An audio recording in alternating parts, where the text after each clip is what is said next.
Ever wondered what the most common phobias around the world are? Well, buckle up because we're diving into the top 10.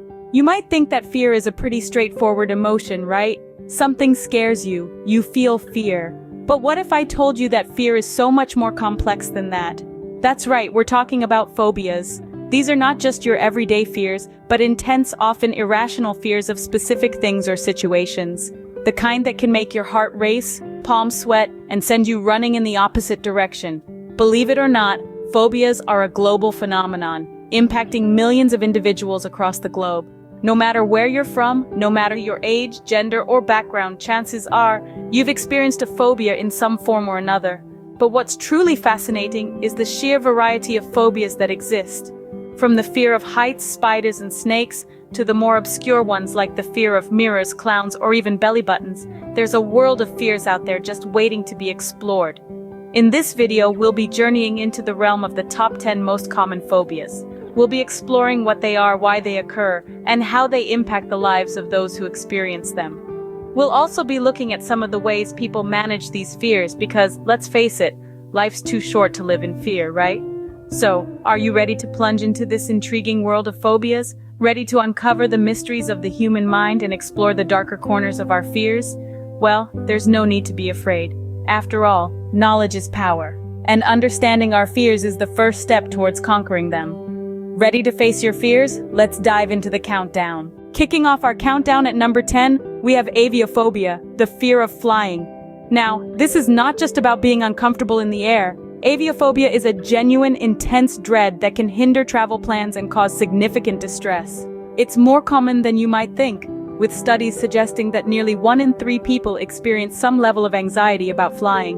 The triggers can vary widely, from the claustrophobic environment of an airplane, to the fear of being out of control, or even the possibility of air disasters. So what causes this fear? Well, it can stem from various factors, including a traumatic flying experience or exposure to distressing news about air travel. However, it's crucial to remember that professional help is available, and many people overcome aviophobia every day with the right support and strategies. Next time you're on a plane, remember, you're definitely not alone in your nervousness. Moving on to number 9, it's the fear that can make an elevator ride feel like a nightmare: claustrophobia. Claustrophobia is a common phobia that affects many people worldwide, causing them significant distress and discomfort. Imagine feeling an overwhelming sense of panic from being in a small room or a large crowd. Even the thought of being enclosed or unable to escape can trigger intense fear. Common triggers of claustrophobia include elevators, tunnels, subway cars, small rooms, and even tight-necked clothing. It's not merely the fear of confined spaces, but more specifically, the fear of being trapped or suffocated. The potential causes of claustrophobia vary, but they often stem from a traumatic event, such as being stuck in a tight space as a child. Others may develop this fear without a specific triggering event. It's a complex phobia that can significantly impact a person's everyday life and activities. Makes you appreciate wide open spaces, doesn't it? At number 8, we're taking things to new heights with acrophobia. Now, acrophobia is not just a fear of heights, but an intense, often irrational fear that can significantly impact one's life. This fear can be triggered by a multitude of scenarios: standing on a balcony, climbing a ladder, or even just watching an aerial view on a television screen. In terms of prevalence, acrophobia is quite common, affecting an estimated 10% of the population. But what causes this fear? Well, some psychologists suggest it might be an evolved adaptation to keep our ancestors safe from high places, while others believe it could stem from a traumatic experience. Yet, no matter the cause, it's important to remember that fear is a natural human response, and it's perfectly okay to feel uneasy at times. After all, we weren't all born to be tightrope walkers or skyscraper window cleaners. Stay grounded, folks. We're moving on to number 7. Crawling in at number 7, we have arachnophobia, the fear of spiders. A phobia that's as old as time, it's one of the most common animal phobias around the world.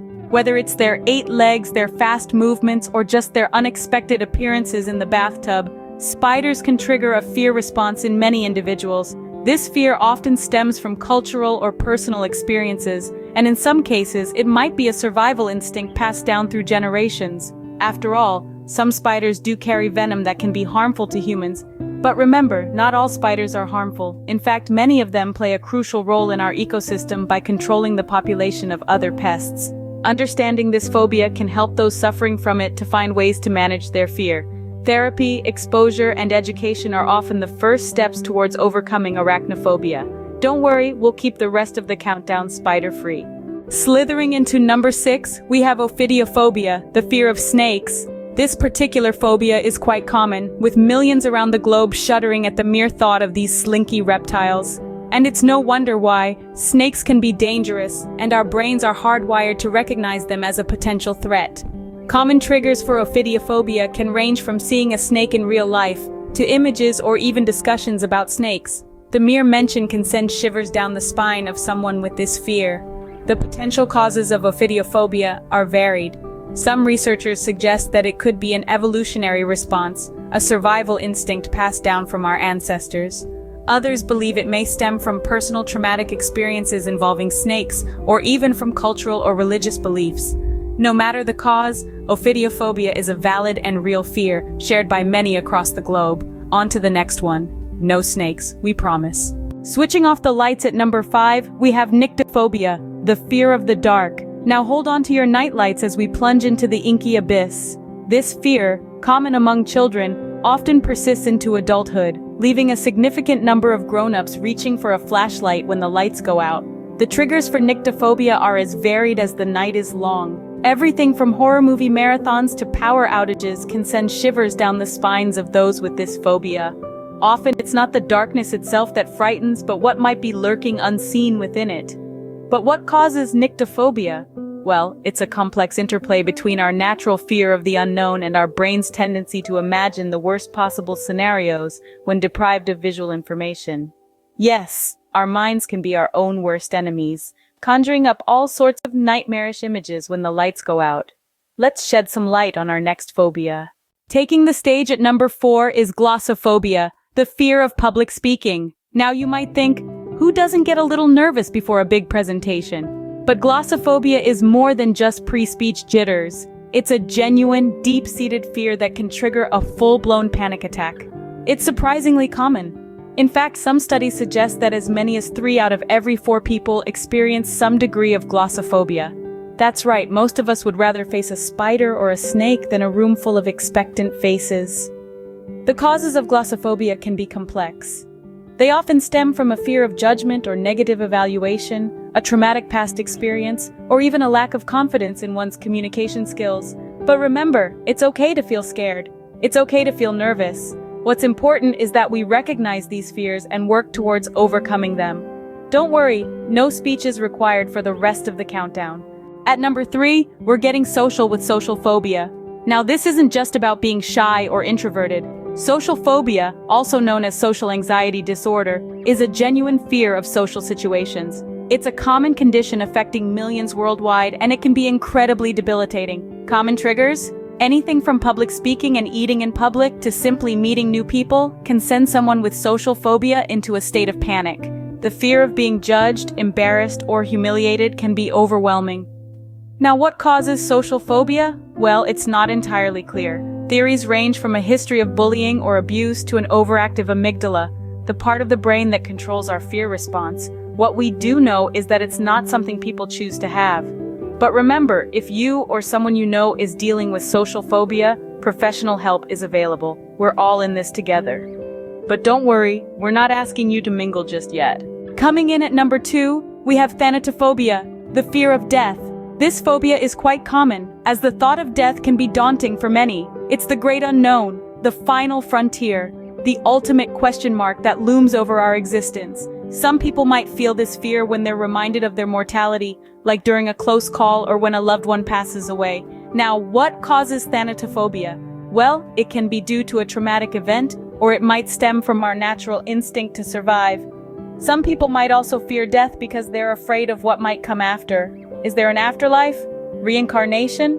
Or is it just nothingness? Remember, it's completely normal to think about death and have some reservations about it. But if your fear becomes debilitating, it's important to seek help. We're nearing the end of our countdown, but don't worry, it's not that kind of end. And finally, the most common phobia around the world, agoraphobia, the fear of small spaces. Now you might be thinking, wait a minute, doesn't agoraphobia mean fear of open spaces? Well, you're not wrong, but it's a little more complex than that. Agoraphobia can actually refer to a fear of any situation where escape might be difficult, including small enclosed spaces.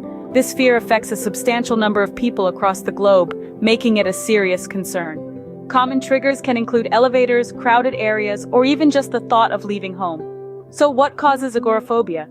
Well, it's not always clear, but it often develops after one or more panic attacks, creating a fear of further episodes. It's a vicious cycle, one that can be difficult to break without professional help. Remember, if you or someone you know is struggling with agoraphobia, or any phobia for that matter, seeking professional help is key. And there you have it, the most common phobias around the world. So, there we have it, folks. The top 10 most common phobias around the world.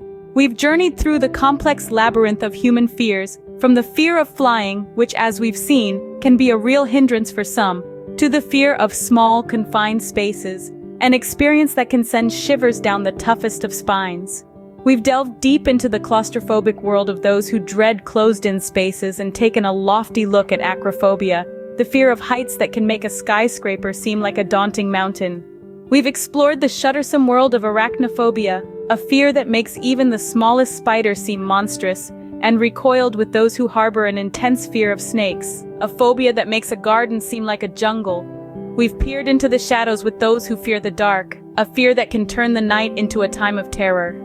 We've felt the shaky knees of those with glossophobia, the fear of public speaking, and understood the anxiety of social phobia, where even a gathering can feel like a battlefield.